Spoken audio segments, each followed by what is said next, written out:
Now they begging for a fight. Now they want to fight me now. I don't sell, so there's no need for you to even mention my name no more. Don't say Terence Crawford. Yeah. But in the same token, Jaron Ennis had a Cause he a hater. Nah, you think so? You think he had something to do with it? Hater. Cause he a hater. Jaron Ennis has been vocal in his criticism of Terence Crawford, frequently calling him out and promising a knockout. Following Crawford's win over Canelo, Boots dismissed the performance and made it clear he wasn't impressed. When asked if Crawford belongs among boxing's all-time greats, Boots disagreed. For him, greatness means names like Roy Jones Jr., Floyd Mayweather, Pernell Whitaker, and Sugar Ray Leonard fighters he studies and admires. Crawford, in his view, doesn't belong in that conversation. This stance has led some to label Boots a hater, but it's also built anticipation for a potential showdown. But don't lie or kept to the net and make it seem like I had the opportunity to fight you and I didn't. I never did. You know what I'm saying? And then that one time that I did, we said they called and we said we never heard nothing else back about it. So right. I mean, I respect it though. I mean, get your money. Do your thing. But don't be capping on the net. Even after Crawford secured one of the biggest victories of his career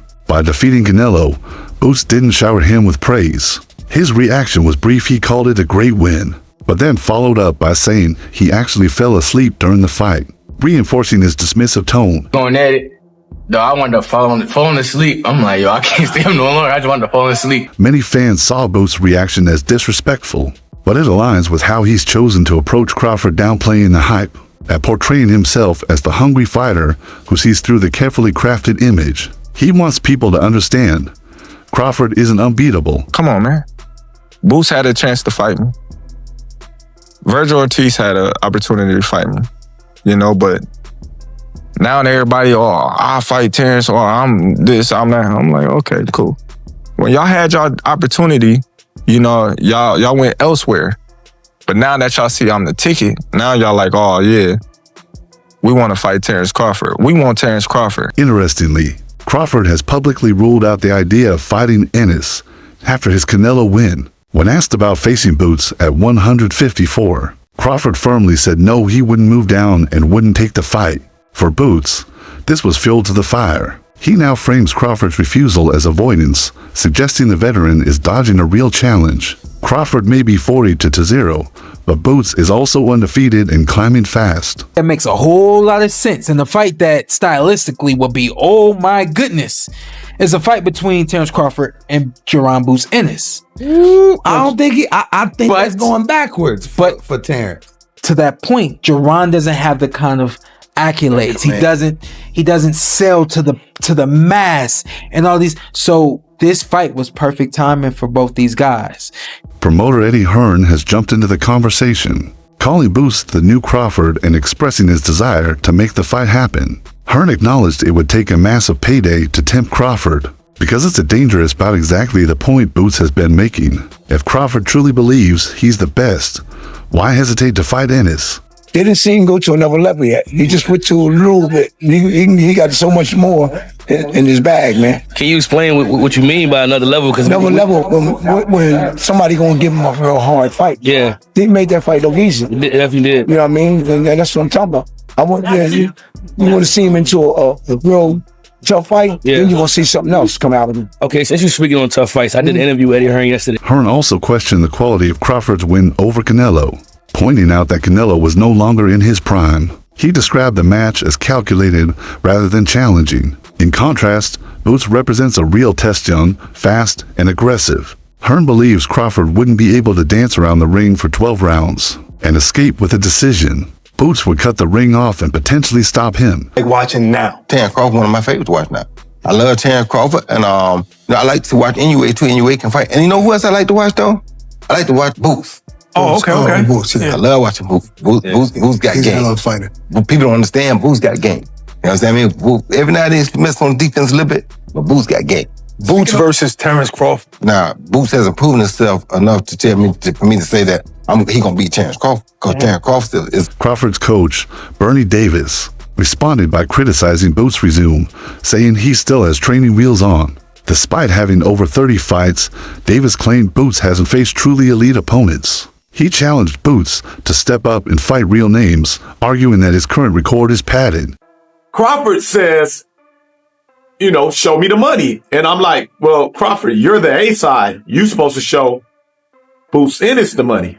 That's the funny part about it. You keep telling Ennis to go get the money. You go get the money.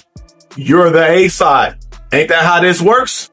In boxing, the A side is the one doing the... But the comparison is ironic because when Crawford was 28, his resume looked very similar. He'd have faced aging fighters like Ricky Burns, Ray Beltran, and Yuriorkis Gamboa. Crawford didn't face a notable opponent until Victor. Postal at age 29. That's why Boots and his supporters feel confident pushing back on these criticisms. The fight, or who's the dance partner that makes Boots a star? Right now, I don't even know anybody, for real, you know, and anybody that got a big name. Got you. Belt.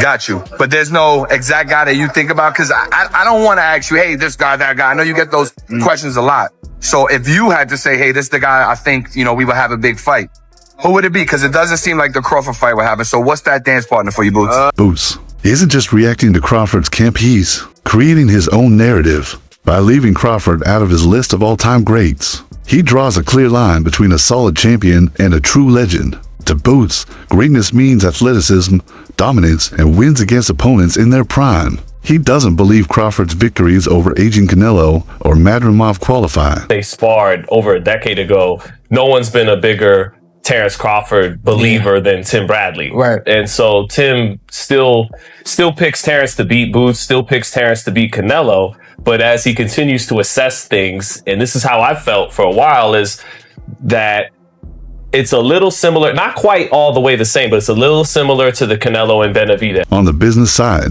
Hearn pointed out that Crawford's star power is backed by significant financial support from Turkish investors. A fight against Boots is risky because a loss could dismantle Crawford's carefully built image. Hearn suspects that those backing Crawford may not even allow the fight to happen. Crawford against Jaron Ennis, for me, is the best fight in American boxing. But it needs to be a payday for Crawford that would get him interested, because Crawford knows how good Boots is. And I'm not saying that Crawford thinks he's going to lose to Boots, but he knows that is a... Hearn compared Crawford's Canelo win to polishing an old statue. It looked golden, but lacked substance. In contrast, Boots represents a real challenge. According to Hearn, it would take a massive payday just to get Crawford to consider it, highlighting how dangerous Boots is perceived to be in boxing circles. Both of them knocked out David Evanesian while David Evanesian was swinging. But look, the thing about Boots is he's staying in there. Oh, no. Taking it up the gears. Nice. Oh! What That's what you do. They both were willing to get hit to hit. Boots has made it clear he wants to be the next big name in boxing, and Crawford is the mountain he wants to climb. Even with Crawford refusing the fight, Boots keeps talking about him to maintain pressure. By confidently predicting he would knock Crawford out and staying in the headlines, he keeps the story alive. Meanwhile, Crawford's silence and refusal to engage start to look like avoidance, which fans are noticing. At the end of the day, y'all gonna have to see Boots. And we can't wait. I can't wait. Why you rubbing your stomach? And I'm gonna be right there. You get the 154, you ain't coming the fuck back down. He might do something strange for a piece of change that make me come back down. He might say, man, remember when you was on the show and you was talking that shit and I said that I was gonna beat your ass and I want to fight you? What you doing up there? And I'm gonna be like, here I come.